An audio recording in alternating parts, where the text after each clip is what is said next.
అందరికి ఇష్టమైన వినాయక చవితి ఇంకా అయిపోతుంది. ఇక తీసుకుపోయి నిమజ్జనం చేయాల్సిందే వినాయకుడిని.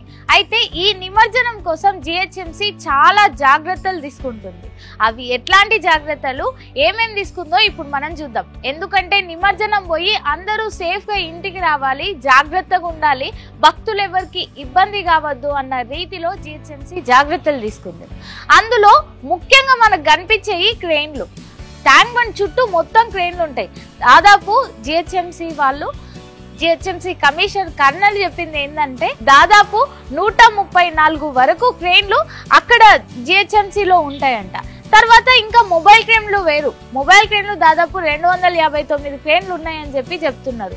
ఒకవేళ భక్తులకి ఏమైనా ఇబ్బంది అయితే దాదాపు 200 మంది గజీతగాళ్ళు కూడా ఉన్నారు. అది కాకుండా 9 పడవల్ని కూడా ఏర్పాటు చేసిండ్రు. లోపల ఎవరికేమన్నా అయితే తొందరగా వాళ్ళు క్యాచ్ చేయడానికి డిఆర్ఎఫ్ టీంలు కూడా ఉన్నాయి అక్కడ. అంటే ఎవరికి ఏ ఇబ్బంది వచ్చినా వెంటనే స్పందించడానికి వాళ్ళు కూడా ఉన్నారు.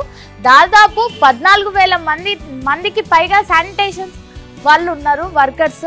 వాళ్ళు మీకు ఏదైనా కూడా దగ్గరుండి చూసుకునే అంటే అవకాశం ఉంటుంది. మీకు ఏదైనా హెల్త్ పరంగా కానీ ఏదైనా ఉంటే వాళ్ళకి చెప్పొచ్చు. 7 ప్లేస్లలో మెడికల్ క్యాంప్స్ ఉంటాయి. ఆ చుట్టుపక్కలలో ట్యాంక్ బండ్ చుట్టుపక్కల 7 ప్లేస్లలో మెడికల్ క్యాంప్స్ ఉంటాయి. మీకు ఏ ఇబ్బంది లేకుండా మెడికల్ క్యాంప్స్ కూడా ఏర్పాటు చేసిండ్రు. అది కాకుండా 39 మొబైల్ టాయిలెట్స్ ని కూడా ఏర్పాటు చేసిండ్రు. ఎవరున్నా మొబైల్ టాయిలెట్స్ ని వాడుకోవచ్చు. మొత్తం ఈ నిమజ్జనం కోసం 303 కిలోమీటర్ల దూరం వరకు మొత్తం ట్రాఫిక్ జామ్ ఉండే అవకాశం ఉంటుంది. ఎందుకంటే 303 కిలోమీటర్ల వరకు ఇల్లు నీట్ చేసి పెట్టిండ్రు. అంటే గుంతలన్నీ సాఫ్ చేసి మొత్తం చేసి పెట్టిండ్రు. అయితే కమిషనర్ చెప్పింది ఏంటంటే 90% వరకు మేము మొత్తం క్లియర్ చేసినాం, చాలా నీట్గా ఉంది ఇప్పుడు ఆ 303 కిలోమీటర్లు అని చెప్పి కమిషనర్ చెప్పిండు. ఇక్కడ ఇంట్రెస్టింగ్ పాయింట్ ఏంటంటే వినాయక చవితి వస్తుంది కాబట్టి జిహెచ్ఎంసి చేసిన అతి ముఖ్యమైన చాలా స్పెషల్ పని ఏంటంటే దాదాపు 125 జేసీబీలు ఇంకా 102 మినీ టిప్పర్ల 3000 మెట్రిక్ టన్నుల చెత్తని క్లియర్ చేసిండ్రంట. క్లియర్ చేసి డంపింగ్ యార్డ్కి పంపించేసిండ్రంట.